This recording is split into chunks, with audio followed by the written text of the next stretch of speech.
beyond the scope of normal. On UPRN Talk Radio FM 107.7 in New Orleans and FM 105.3 in Mississippi. If it's unexplainable, we're talking about it. Whether you're a believer or a skeptic, we cover everything where the unknown becomes the known. And now, here are your hosts, Jenny Nicasio and Tom Callway. Good evening and welcome to Chasing Prophecy on 105.3 in Henderson Point and 107.7 in New Orleans.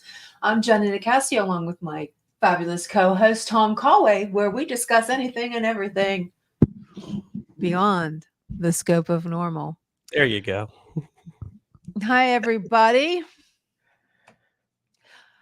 Well, Tom, it did not work because it's live and you can only see part of my screen. So TikTok is not right. So we have to redo all that. So I have to end it because you can't see. It's ridiculous. Hold on. I got to get out of here. All right. Well, that's great. So hello, everyone. Broadcasting live on the United Public Radio Network, UFO Paranormal Radio Network 105.3 on the Gulf Coast and 107.7 in New Orleans. Of course, on the UPRN Facebook and YouTube page and Chasing Prophecies Facebook and YouTube page. And we have a wonderful guest today. Hopefully everybody's out there enjoying. Everybody has their digits still from the 4th of July. Great weekend, great time. And yeah, so, with the holiday being just near, just over, one of the most Americana things you can do is go hunt and go look for monsters, right? That's pretty cool. And it being an adventurer, going and looking for everything. And we have the perfect guest to kind of embody that. And so, we're going to get right into it with her. So, let me introduce Susy Bastille. Susy is an independent researcher of the elusive and often maligned Pukwudgie.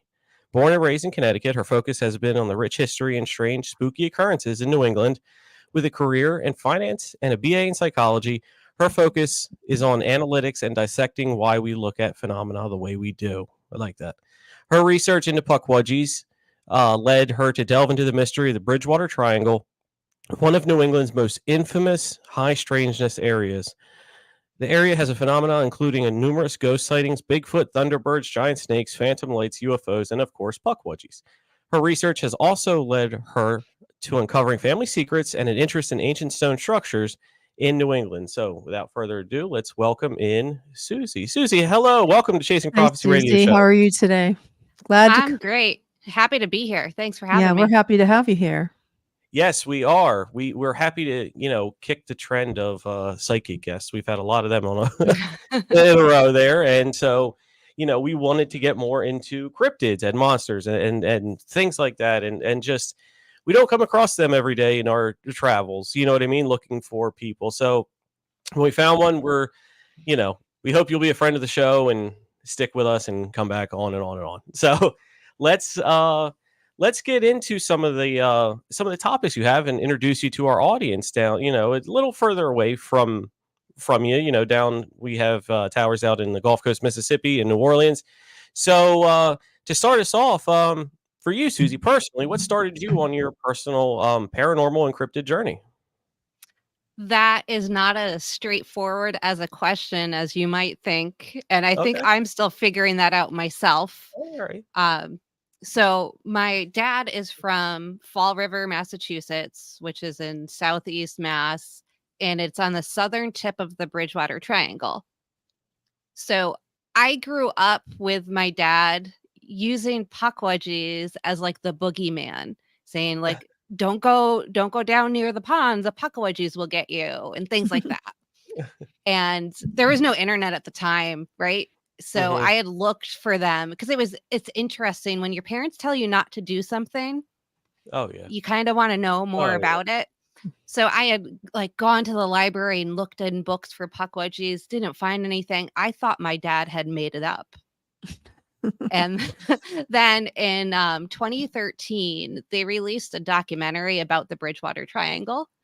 And in that, they talk about Pukwudgies. And I said, oh my goodness, my dad didn't make those up. And I started looking into them. And if you Google them, you don't find a whole lot. And what you do find contradicts itself. It doesn't make sense.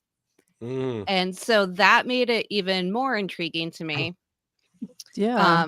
I've seen a yep. couple videos on them. They're a little weird looking. They sort of remind me of like a gremlin, like a don't get Yeah, water on your finger. like if a troll and a porcupine had a baby sometime. Yeah. Yeah, definitely. Now where I am in southeastern Pennsylvania, there's a lot of on the Delaware, and the native Lenape had a similar Pukwudgie in the North America. They actually used the term too. So in reaching out to the local, indigenous folk in the area, for this, I don't know if the lore is the same, but how they explained it to me were more forest spirits, sort of in the Fae family, but not really. But we're nice with people, and then something happened, and they don't like us anymore. So they're more tricksters trying to harm us. Is that the same as up where you are? Yeah, that lore kind of originated up here. And that's Okay. one of the things that's important when you're looking into older lore, is it has a tendency to go from folklore to fake lore over time. Gotcha. There was a book written in 1934 by a woman named Elizabeth Reynard, and it's about the folklore of Cape Cod. And she interviewed a man named Red Shell. He was a historian for the Wampanoag tribe, which is the tribe in that area. And he told this story about their creator deity. He was a giant named Maushep. And the Pukwudgies kind of getting into a battle, and the Pukwudgies killed Maushep's son. And then Maushep was so distraught that he unalived himself. But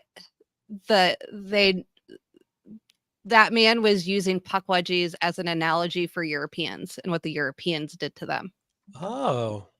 Yeah. And as this is a first contact area. Not, technically, we had Jamestown, but the colonies really took off here. And when the Pilgrims came, they heard about these little entities and immediately thought demons, because that's the lens they were looking at it through. So that's one of the things that kind of intrigued me when I first started researching, is that there's all these stories about how they're dangerous and evil, but then you read the encounters and they're all super chill. No one, they're scared because they're seeing something weird. Yeah. But in a lot of them, the Pukwudgie seems to be more scared of them than they are. I see. Okay. Makes sense. And plus, if it's, a troll mixed with a porcupine, it would probably be visually, terrifying too, in some degree. Yeah. And, you have to feel like you're going crazy, right? You see, a leprechaun in the woods. Yeah. All right, Jenny. Can you give us one of your most, I don't know what that word is, intriguing story? So my personal favorite is a man whose name I don't have permission to share, but he was from, the encounter happened in the Freetown State Forest, which is also in Southeast Mass, at a place called the Assonet Ledge. A lot of the Pukwudgie sightings are people walking their dogs, which this one was also. So he had let his dog run up ahead of him, and he just heard the dog kind of yelp and then start to growl. And as he got closer, like, he couldn't see what the dog was growling at, but as he got closer, he saw what he said was about a 3-foot tall, pot-bellied little man or a little troll. He said it had a chipmunk like face, and kind of like big ears. And he said they kind of just had a staring contest. Like the dog was kind of frozen, the creature was kind of frozen, and they just kind of stared at each other for a while.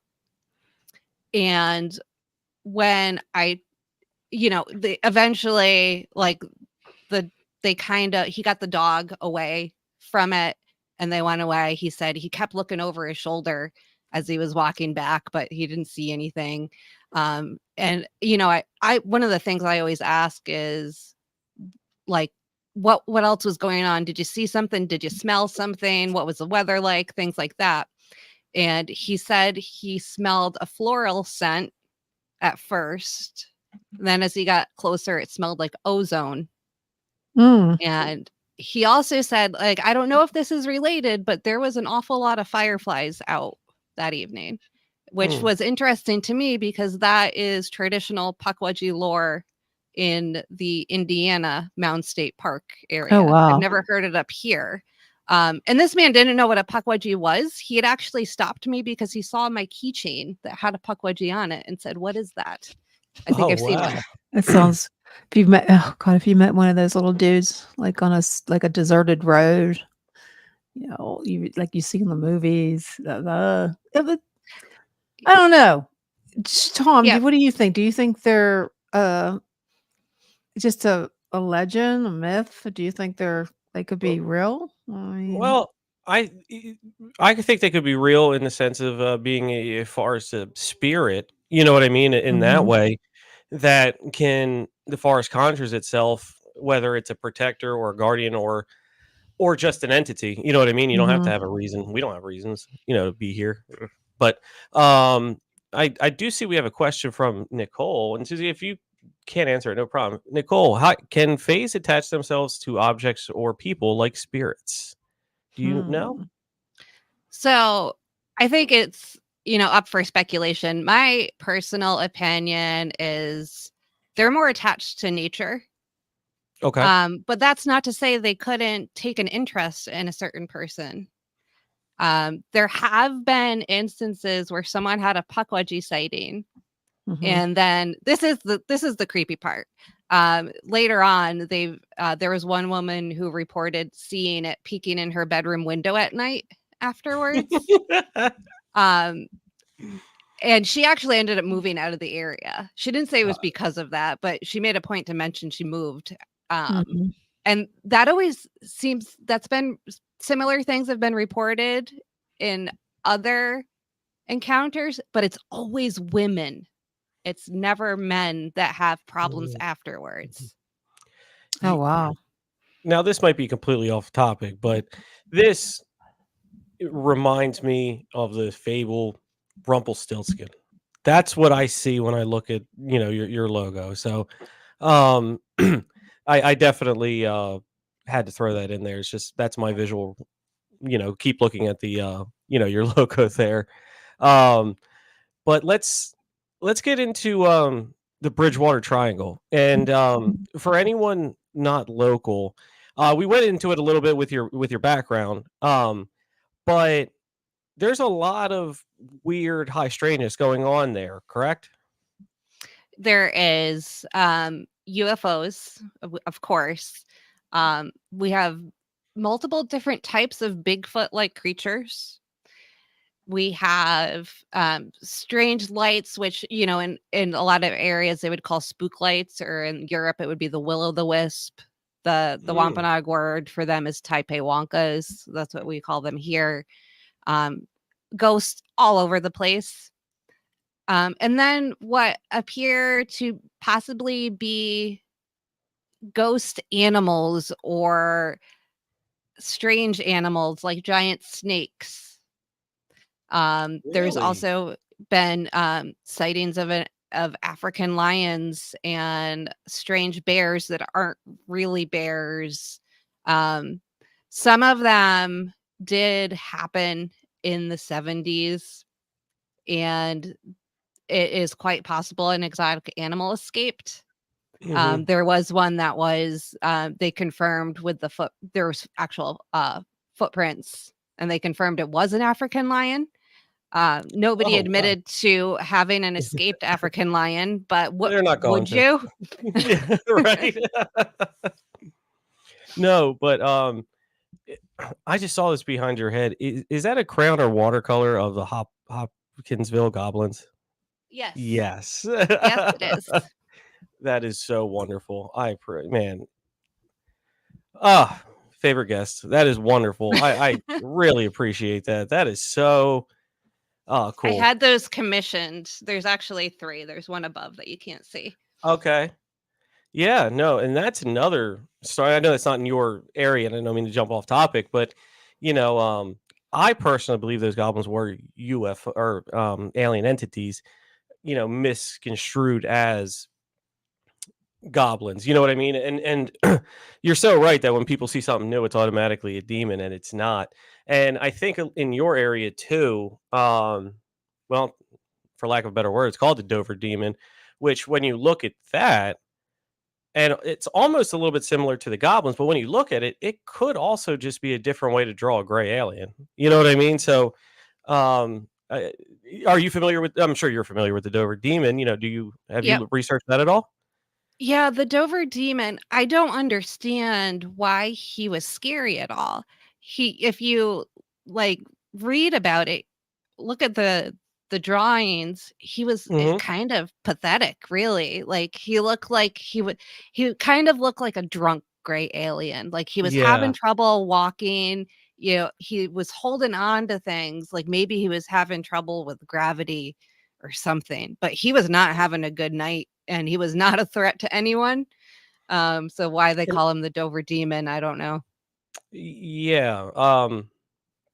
I mean, it has to be, just for lack of a better word, but no, and I believe it was just saw by a teenager, which Yep.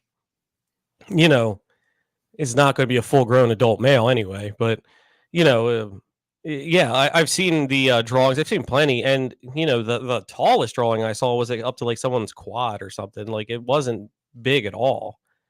Um, Man, I could just sit here and talk these monsters with you too. Another one that I love, Flatwoods, but you know, Hmm. um, that one was tall from everything that they said. That Yeah. thing was like Yep. 8, 9 feet tall. But I'm hijacking the show again. So let me get into this one. New England has its share of UFO stories in such a small area. Do you have a particular favorite? Maybe one we might not know or we do know? So I'd be remiss if I didn't at least mention Betty and Barney Hill, but Hmm. up in the Bennington Triangle. But that's not my favorite. It's probably just the most known. My favorite is what most people call the Pilgrim UFO sighting. It was in Boston, 1639, and this Oh, was way back. yeah, this was Yeah. recorded by Governor John Winthrop. He was governor of Plymouth Colony. Hmm. And in the March 1st entry in his journal, and his journal was all about like the hardships they were facing during this time until you get to this one entry. So that in itself is interesting. And he did not witness it, but he did record the eyewitness testimony. And it was 2 men in a canoe on a river, and they see a light in the sky. They said it was about 3 square yards. Hmm. And they said when it was standing still, it would kind of flame up. And when it was moving, it would be kind of more concentrated. And it Yeah. was kind of darting back and forth. They said it lasted for 2 to 3 hours. And during this time, they drifted about a mile downriver.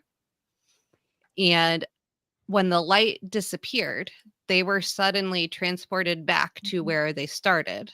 So Wow. it's almost like they lost time. And there were multiple other people who witnessed the light from land, but didn't have time loss or anything strange happen like that.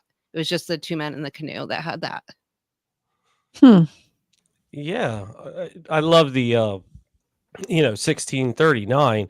Now you got to keep in mind everybody used the sky for directional travel at that point. So I would expect that they would know what phenomenon go on in the sky. You know what I mean? So for them to see that, that's really interesting.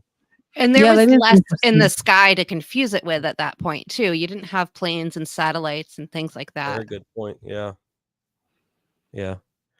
Jenny? Yeah, tell me some more Bridgewater Triangle stuff. How does it similar to like areas in like not Western Pennsylvania? Like there's the Chestnut Ridge, Like the Ohio River there's Valley. the Mhm. Montana. What is that? The Montana thing where there's come on, Tom, you know what I'm talking about. Where there's like a portal or some kind of house that vibrates. Like you don't know what I'm talking about, do you? Oh, you're talking about there's a David Paulides always gravitational. talks about it. Like there's something off on the house. Have you ever heard of that? I have to look it up. I know what you're talking about the It's in Montana. yeah, like stuff rolls uphill and things like that. I can't So remember the name of it right now. there's an area in Pennsylvania. I don't know if anybody out there knows what that is. That the hill, it's like when you never heard of the Pittsburgh. Oh, I wish Sean Kelly was here. There's a hill in Pittsburgh that it's so steep, and people say Mhm. when they go up it that they kind of. Oh, I'll have to look that up. No, I I know what you're can't believe talking we're about. on So that. cars I that can't go believe. idle, they go uphill. It's a Yeah, well, gravitational no, shift. there's a hill.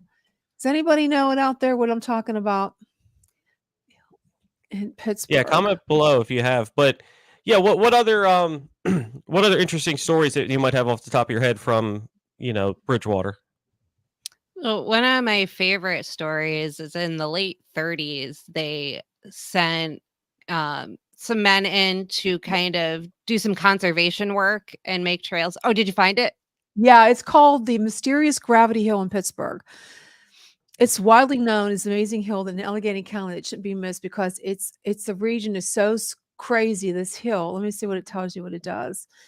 We talked about it so many times on the show before. It's on McKinney Road, Coomer Road. It's near, not far from the Fountain of Youth. I don't know if you ever heard of that one either. What happens is you put your car in neutral, okay, and take your foot off the brake. You begin to pull up the hill. Did you understand that? Do you understand what I just said? Yeah, no, we can. So We you have put your two car in known for that neutral, here. and it's on a hill. It's a very steep hill, and instead of going down, your car begins to roll uphill. That is the coolest thing. Freak me out. Did you never hear that?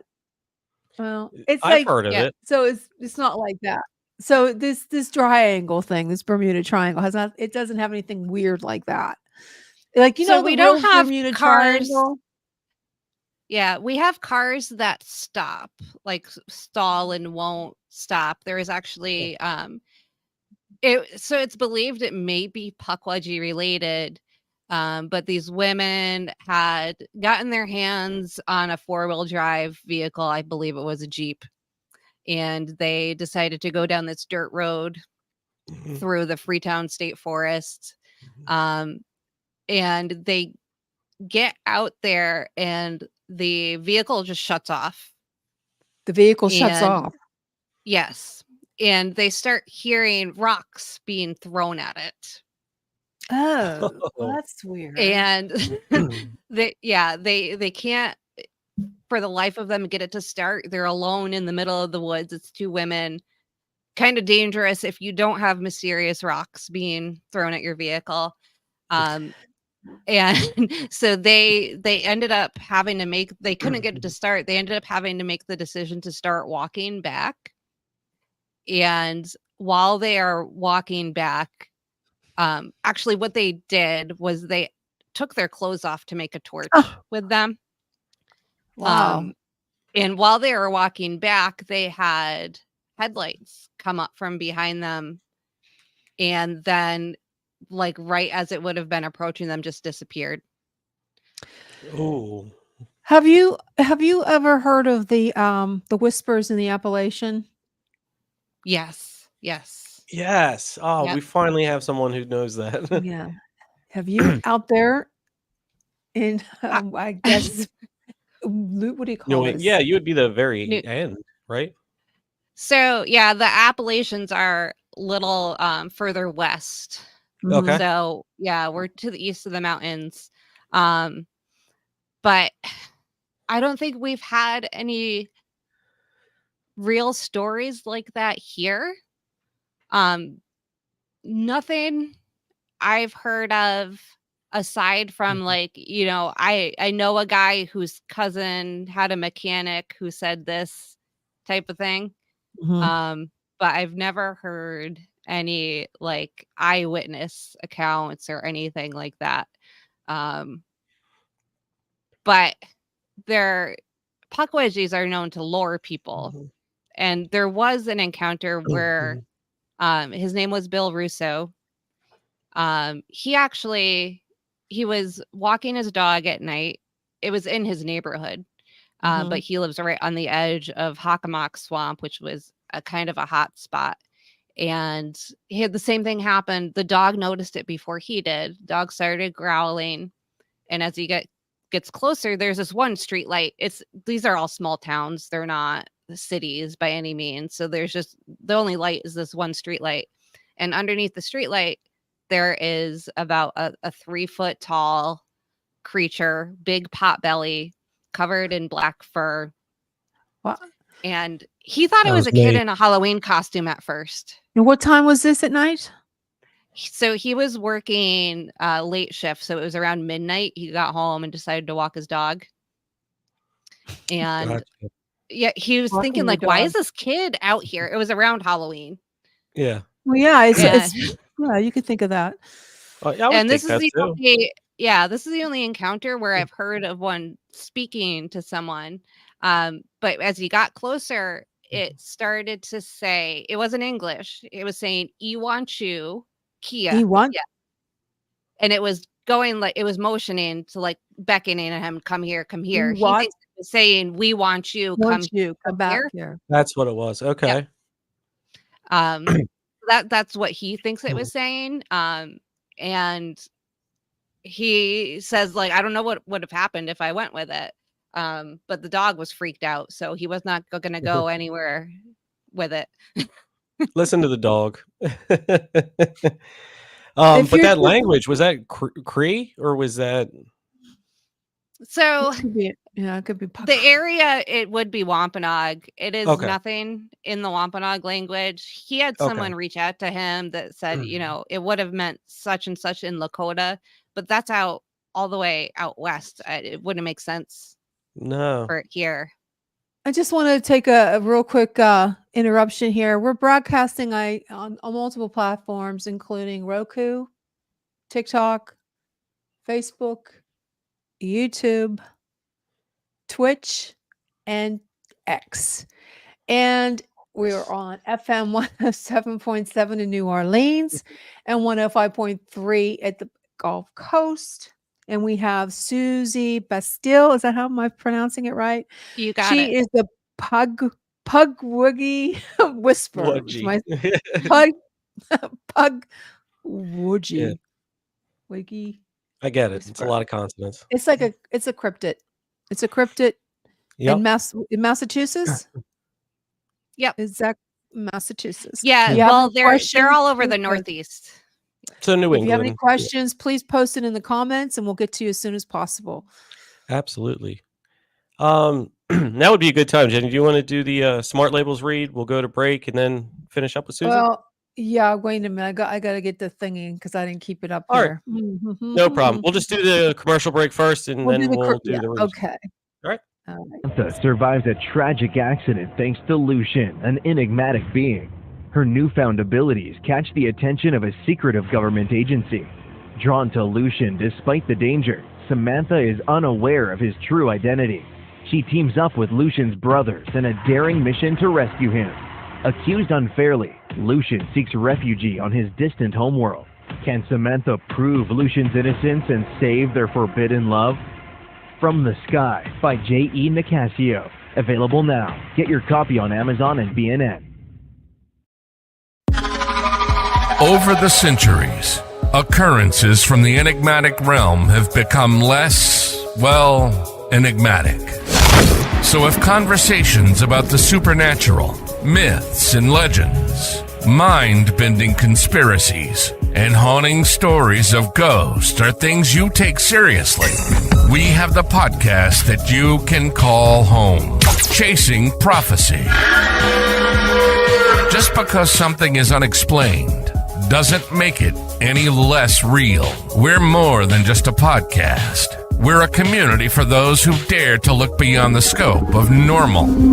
For those who are aware of the abstract and interact with a show that speaks to them. Broadcasting from Pittsburgh and Philadelphia, the show stands out as the city's premier paranormal radio program, airing every Tuesday at 7 p.m. Eastern. Come and hang with host Jenny Nicasio and Tom Conway on Chasing Prophecy. Meet Daniel Knight, a psychologist with an extraordinary gift to absorb and heal the deepest wounds of the mind. In the heart of a chilling investigation, every secret unraveled binds him closer to darkness. But as he delves into the psyche of a killer, his own demons emerge. Caught in a battle within and against an evil that seeks to exploit his powers, where the line between savior and victim blurs. Dare to heal the wounds of the mind. Healer. Read it today. Welcome to the extraordinary world of the Chasing Prophecy radio show, where we delve into the mysteries of the universe and the depths of the human mind. Our listeners are a unique blend of curious minds and adventurous spirits, always eager to learn, explore, and discover. They're not just listeners, they're a community. And what better way to reach this vibrant, engaged audience than by advertising with us? When you advertise on Chasing Prophecy, you're not just buying airtime. You're becoming a part of a conversation, a part of our family. We offer a variety of advertising packages tailored to fit your needs and budget. And with our dedicated team, we'll ensure your message resonates with our listeners. So why wait?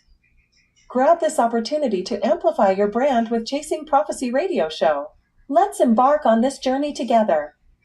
Chasing Prophecy Radio Show, where your brand meets our community. Fill out our advertising form on our website, www.chasingprophecyradio.net, to get started. That's www.chasingprophecyradio.net to get started. I'll be right back. All right, Jenny, you want to do that read? And then I'm going to put Susie on the spot here a little bit. Okay. These are smart labels. These are great. If you can see them. Summer's officially here. I am so glad. It's time to pack away all those winter items and get ready. Well, you're going to be unpacking soon because what is it? August, February, let's see, August, autumn, Halloween. You're going to be taking out those and you're going to have to put them back. So there's a product here. It's called Smart Labels. And let me tell you, your future self is going to love it. Okay. Here's how it works. You buy the Smart Labels QR code on Amazon and stick them on your storage bins. Now make sure you don't do like I do because mine are a mess and there's nowhere to, they're taped up, but there's markers on them. There's tape. I have them. They're terrible. So you don't want to do that. So once you get your code on Amazon, stick them on the storage bin boxes, totes, anything that closes and you can't see what's in there. Okay. So you download the Smart Label app from either Google Play or an iOS Apple Store. Scan the QR code and catalog all the stuff going into the bin with its name, description, picture, you name it. Then about months down the road, okay, you're going to look for them. Okay. You're looking for those things, like your Santa Claus, your stockings you stored somewhere. You can just search in the app and it'll tell you where you put them. So my winter and summer clothes is in bin 7. that purse that came back in style, look in bin 5. Seriously, people are calling it an organizer's magic. Okay. So if you're doing your spring cleaning and getting ready for summer move or just wanting to get organized, you just need to check out smartlabels.com. Well, is it Smart Labels? Oh, no, I got that wrong. So Smart Labels on Amazon. That's smart. I was right. Smart Labels, one word. Okay. And get started with your Smart Labels pack today. These are really good. My son just moved back here to the Berg, and he could have really used these because if you can see, Yeah. can you see those Uh, guys? Can you see these? It's a really And the owner, nice. David's a fabulous man. I've gotten to know him fairly. He loves paranormal. He loves the program. He is one of our loyal listeners in the South, 107.7 FM in New Orleans, to be specific. But I definitely have used them. I have a storage unit. I take advantage of the storage unit. And once I learned about smart labels, I was like, man, this is going to help me so much. So Hell I did. yeah. I used it. They're a great It's company to literally an work app. I with. just look. I'll be like, all right, I got to go to bin 6 for this. Once and done. Forget it. Yeah, this is a great company. And where did he go? I guess he decided to leave. Tom, where'd you go? Oh well, it's just you and me. We Susie. can have girl talk now. What Yeah, do we we want can to have talk girls. say about him? I love your haircut, and you like your sweater. Is that a sweater or is it a shirt? Is he coming back? I don't know. Okay, let me pull up the questions that we were talking about. Wonder what happened to him. I'm worried about when he disappears like that. Okay, and so New England has its share of UFOs stories in a small area. What's your personal? I think did we already touch this? What's your personal favorite? Yeah, there was the Pilgrim UFO sighting, but there was a pretty well known one in the Bridgewater Triangle that was also interesting. Again, it was two men. They were actually radio hosts, and they were on their way home, and they saw the interesting part to me was they said it was shaped like the home plate of a baseball field. Oh wow. Yeah, Okay. Go ahead. I'm sorry. and Okay. so and they apparently they went back and started talking about this, got a lot of flack for it. So that I Well, also enjoy that stuff. welcome Sorry back. about that. Where'd you Yeah. go? I I thought didn't know you if it were. was me. And I didn't know Nicole if it said was you were me. abducted by aliens. I was. I was. So let me remove this and actually let me put it on for Susie. Why This is a is wonderful Sean idea. I want you to showing walk up us up through here? Susie Cam, okay? Okay, All but why? right. Wait, let's just wait. What is Sean stuff doing on Go here? absolutely feral. Oh Be my the God. weirdest, scariest, most beautiful. So Something's going on. I'll get this it back, is but go ahead. Go ahead, Susie. this is a wildlife preserve near where I live. So I started taking I got a GoPro because I had an issue with camera battery draining and then the videos being gone from both my digital camera and my cell phone. So I said, I'm going to get a third camera. And then if all Mhm. the videos are gone, we know something definitely happened for sure. So I got a GoPro. And I also figure like I can barely get my phone out in time to get a picture of my cat when it does something cute. Like if I ever see I know something, it's hard. I'm never going to like be able to get a picture of it, right? Yeah. It's hard to do And that, isn't it? yeah, But I think it's also good for like people that don't live near here but are kind of Mhm. interested. You can only tell so much from a still photograph. But if Oh yeah. but if you really want to see like what these places look like, I have my Suzy cam that I post, and I do put it on 2 times speed. Otherwise, they'd all be way too long to just see me walking through a swamp. But you can really see what the area looks like. And I always ask people, like, I'm not good at spotting like anomalies and stuff. Mhm. So I want like other people to look and tell me if they see oh, anything that I missed too. Susie, what is your TikTok user ID so people can look you up? Those pictures. It is Ginger Snap 25242. You can check it out on TikTok if you Ginger can, because Snap. we're on the radio, but we also do video, so it's kind of hard I for just the put it in the people. chat for people. Yeah, for people who can't see it on here Yeah, on the radio, they can we have to go imagine to people are not looking to. Ginger's. So I know that had it, but it's good, because I saw it, and that I actually brought it up to you, Susie, today, and I was like, hey, I want to show people this because it's so interesting because you have a lot of people who claim to be, cryptid and into all of that kind of stuff, but you're actually out there and doing it. You're a modern day adventurer. All you need is like 3 ships and a monarchy behind you, and you'd be just like the old people, in the history. So for people out there, and that's why I wanted to show that, but for people out there who on the fence or they want to get into it, they just don't know how. What do you have tips or advice for people how they can get into, being an adventurer? Yeah, so I can't really help much in cities. I don't think my advice will translate there.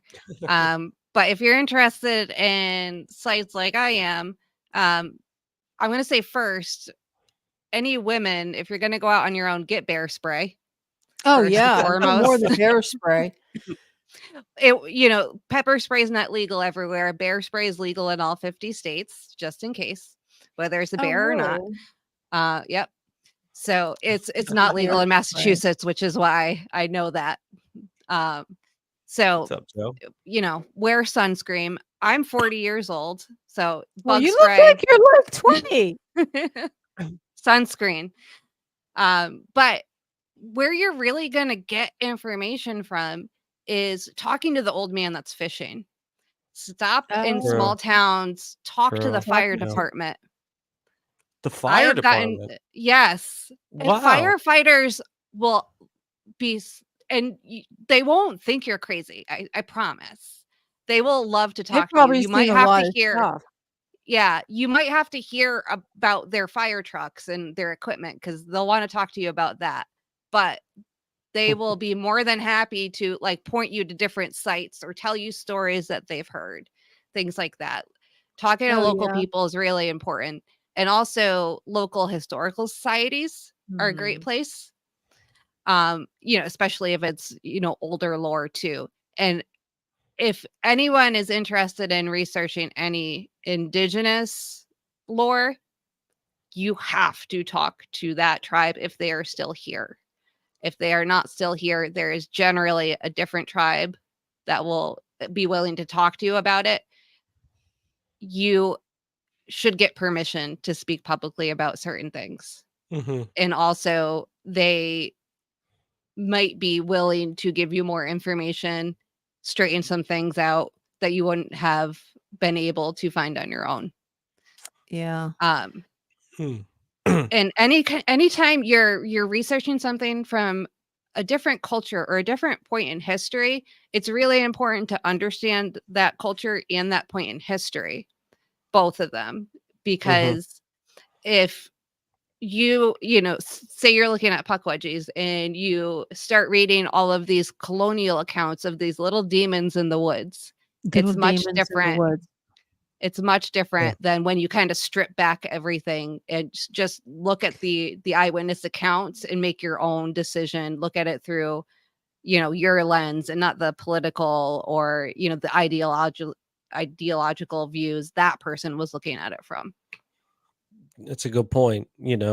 Speaking with people who have firsthand knowledge of it or it's their culture, you're going to learn a little bit more than somebody else's. Like you said, their second take. You're getting a second take. You're not getting the actual message behind it is, I guess, the best way to say it. Yep, we saw it happen with the Fae in Europe too. Like the Celtic people, and they were nature spirits. And then it kind of got romanticized for a while with fairies and Tinkerbell and that stuff. And now for a while it was kind of taken like a darker turn, like watch out for the Fae type thing. And, the cultures that these come from just say you have to treat them with respect, but they're not evil. Mm-hmm. And it, it's the same thing here. Jenny and I know about fairies and fae as writers. That's what's in now. Not in our wheelhouse, I'm I not guess. really a big fan of fays. I mean, I don't know. They're just bugs. They're little moths. They're moths. Like There you go. I don't know. They look like they're little moths. They're insects. They're not. They don't. Oh, I you're don't talking believe- about the ones on like nest cams and things like that? You people think that they see like little fairies. They're just little moths or butterflies that are flying at night. They're not. Well, I'm very skeptical about fairies. I don't know if I believe that they exist, but that's my. they don't believe in you. They probably don't. I don't believe in the way that they're described in pop culture for sure. Yeah, little yeah. like Tinkerbell, like Tinkerbell and things, but in another life, as you know, the podcast label Paranormal, we went into Fae folk, myself and Mark Way, and I'll tell you this: when I started doing the research, I had one mindset, and by the time I was done, I had a different, because you think, okay, they Tinkerbell and they're nice and they're cute and all of that. And then you read about them and you read how they're probably malevolent some of them monsters. can be. And Probably they little want to keep your demons. soul and different kind. I'm not saying they're all the same. You know what I mean? But you learn the difference between like a goblin and a dwarf and a banshee and you know what I mean? All the different types. But no, I certainly was, I'll admit it. I was painting with a broad brush there. I thought they were all the same, but it was really enlightening. That was kind of my experience too. I was just looking like at this like cool local folklore. And then as the deeper I dove into it, you start seeing like parallels to other high strangeness areas. You see like connections with Pukwudgies and Thunderbirds, and then I saw a sightings and Thunderbird. UFOs. Yeah, I saw a Thunderbird. I believe in the Thunderbirds. I seen one. It is. I've heard in Western Western Pennsylvania, there's like the Black Forest region.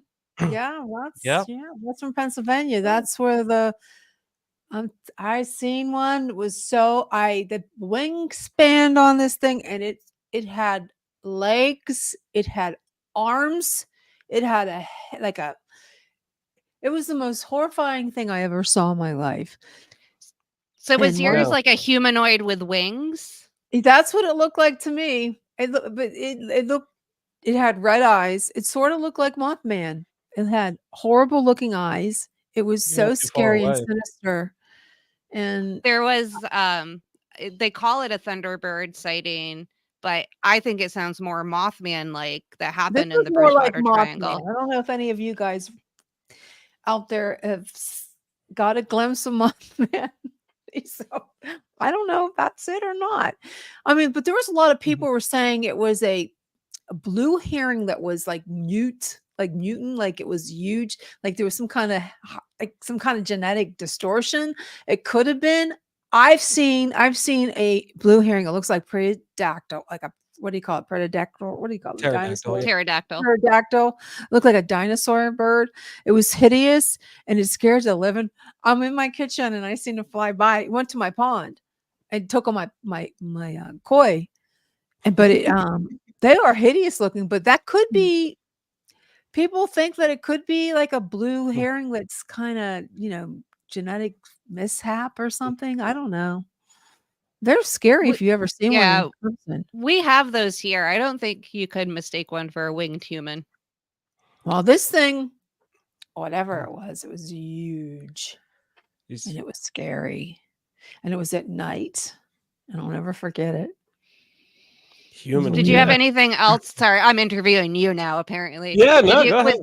Did anything else happen during that time? Like any strange lights or? Oh, well, there was strange noises. It was in 2015. My son was still living at home, and I heard the most horrible. It was November 15th. I'll never forget it. It was the most horrible screeching sound I ever heard outside my bedroom window. And I'm going to tell you, folks, it was the most scariest. I was scared to get out of bed. And I'm like, oh my God. Like I hurried up and got out of my bed, got my son. And he said, holy shit, Mom, what is it? Because we felt it it sounded like it jumped from the roof, literally jumped on the roof, and then it jumped to another section of the roof, and then we're standing by Ooh. the window. I was shaking. Oh, it was like a screaming, like scary, sinister sound. Like people said, "Oh, it was a raccoon." It was no, it wasn't. It wasn't cats in heat. It wasn't anything like that. It was unhuman. It was scary, and we heard it jump from the roof down to the yard. And my son was so scared. He slept in my bed with me. We were like, "Holy shit! What the hell was that?" We looked on the internet. Yeah. Some other person, like I believe in a discussion board, I forget where it was, but they also heard, if you Google it, you'll come up, if you Google strange noise in November 2015, I mean, you're going to find something freaking scary. It was scary as hell. I'll never forget it. And we talk about it all the time. There's a lot of scary shit that goes around here.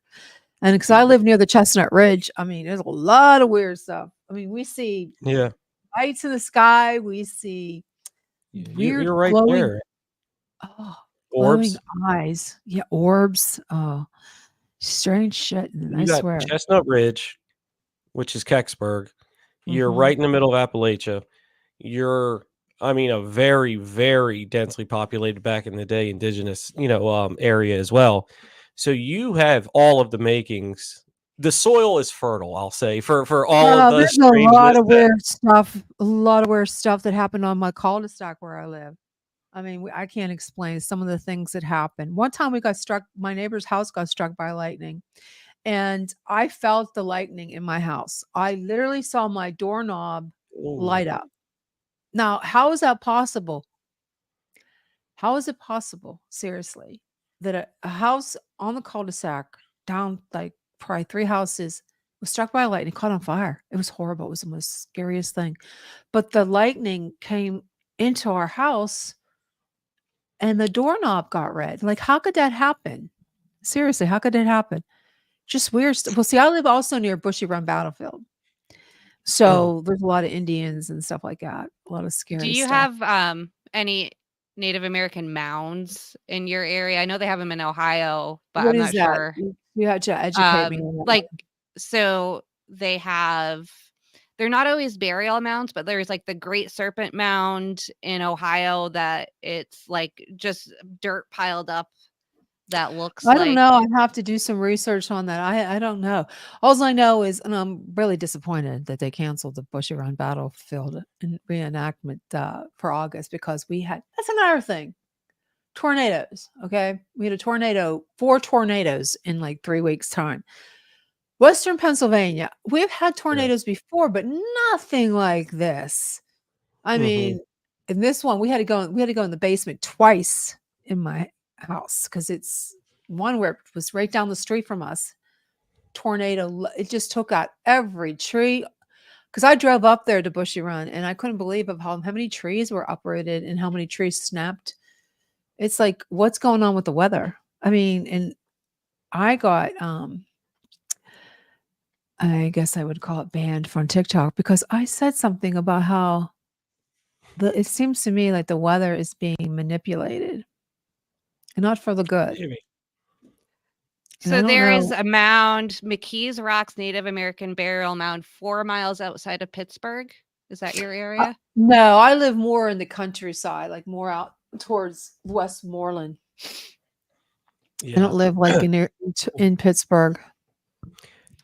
So the So reason one of I the, ask is so in New England, the activity seems to be around ancient stone structures. We don't have Okay. mounds here. But in like Ohio, Indiana, West Virginia, that area, they're generally around these mounds. I'll have to go check that out, because I never heard of that before. Well, then you just got Stonehenge and all that. There's strange things, and a lot of, like the Outlander story about how you can there's a time traveling stone. Maybe. I don't know. The But older I get, the more things that could be a possibility. yeah, well, where can somebody get a hold of you, Susie, if they want to learn more about you? Because we're gonna have to head on out of here. Yeah, Susy Bastille on Facebook is probably the best way to keep up with me. I I've also the Pukwudgie Whisperer on YouTube. If you want to reach out anonymously, maybe you don't want to admit or you don't want people to know you saw a leprechaun in the woods, you can go to pukwudgies.blogspot.com and there is a contact form there. And I am totally fine if you don't want me to talk about it or if you don't want me to give your name and you just need someone to make you not feel crazy, you can definitely reach out to me there. Well, thank you so much for joining us It's a tonight. pleasure. And I will vouch, Susie's a wonderful follow. She's always posting about her stories and what she's doing for our community, the paranormal community. You're doing a wonderful job. And if you want one or us or anything on yours, please feel free to reach out as well. You know what I mean? We'd love to do that. Absolutely. But yeah, please be And a if friend of the show. If you find anything, if something comes out or you or somebody else sees something in one of your Susie cams, bring it back on here and we'll talk about it, please. Yeah, Will and if do. I see a little leprechaun, I will definitely catch you, Susie. I better be the first to hear about it if you do. Yeah. Okay. Well, thanks again for joining us. Thank you so much. Wow, that was interesting. Little leprechauns. Yeah, no, I loved it. I loved the lore. I loved all of the stories. I wish we had more cryptid people. You know how we've always loved that. You know what I mean? And we want to Yeah, bring on cryptid people. definitely. But no, a wonderful follow. Podcast is wonderful too. I've checked out a few episodes. This Susie Cam, I think that's a wonderful idea because it'll get the community involved, right? It'll get Yeah. people who follow her can check out the video and go and she did the work already of gathering the footage. People can review and all that kind of stuff. Plus, every time you hear something on TV or the internet, they say, "Oh, I didn't see it in the time, but as I was reviewing, I noticed Yeah, this." that That what always always happens. happens too is when I see something outside, I can't get to my camera fast enough. Like, That's a good, yeah. I can't see things, but Even though we have them, everybody has a pretty decent camera now with a cell phone. It's usually not the first thing that comes to your mind, yeah, You have that yeah. awe, you have that shock a little bit, like, "Oh, am I really seeing this?" Mhm. And then, you know what I mean? Maybe it's a third or fourth thing. But all of the experiences that I've had and all the experiences that I've had many, people tell me about is these things last under 5 seconds. It happens and then that's it. And so it's definitely Yeah, I still don't know if I I don't know about the little men in the I don't know. I don't know. Unless they come through some kind of dimensional portal or something like that. well, that's Unless where that's ultimately where I believe in it is. And I've had discussions with people on other podcasts about like Bigfoot too, because I do believe in the portal theory. I don't Mhm. believe in the flesh and blood mammal type thing. You know what I mean? Like I do believe it's on a different plane. The veil thins, they come into ours. That's mine. There's a lot of things, but it's not a perfect theory. You know what I mean? There's arguments Yeah. against it, and I get that. But for me, there's too many in the yes bucket than the no bucket. There's more in the yes bucket than the no bucket, basically. I see the comment at Susie. I think that was Susie. Yeah. Peacocks make the most horrible noises. Are you referring back to what I no, I No, live in an area very close to- from Nicole right here. Oh, okay. Yeah. Oh, But yeah, okay. no, foxes too. Foxes make a horrible Mhm. sound. Many people have heard that and thought a baby crying and things like that. But Oh, they yeah, are I hear all that there's a oh oh god. Where did I hear? I just saw something. Where did I see it? I wish I remember where I saw it, but that there's an area that they hear. No, it's an Appalachian. They hear the baby crying. yeah, In the Appalachians, they hear yeah, a baby crying. And I know if I went out, if I heard a baby crying, I probably would have followed it. And it was probably this creature yeah. that's gonna eat us. I Yeah, don't know. wonderful I idea, think wonderful guest, and hopefully she can she'll come back on many times yeah. with us. We have to get out of here before Sean Yeah. yells at you. Okay. We have to. So thank you so much, everyone, for joining us tonight on Chasing Prophecy. Hopefully we'll see you next week. Thank you so much for commenting. I really appreciate, we both appreciate you and we love you, and we hope to see you again next week. So have a great rest of your week. Don't do anything I would do. Whoa. Oh God. Or we could do whatever we want. If you want to, go ahead. Yeah. Always have the hearts. Yeah, have Yeah, fun. you do As long whatever as you you don't want. hurt anybody. As long as you don't hurt anybody. True.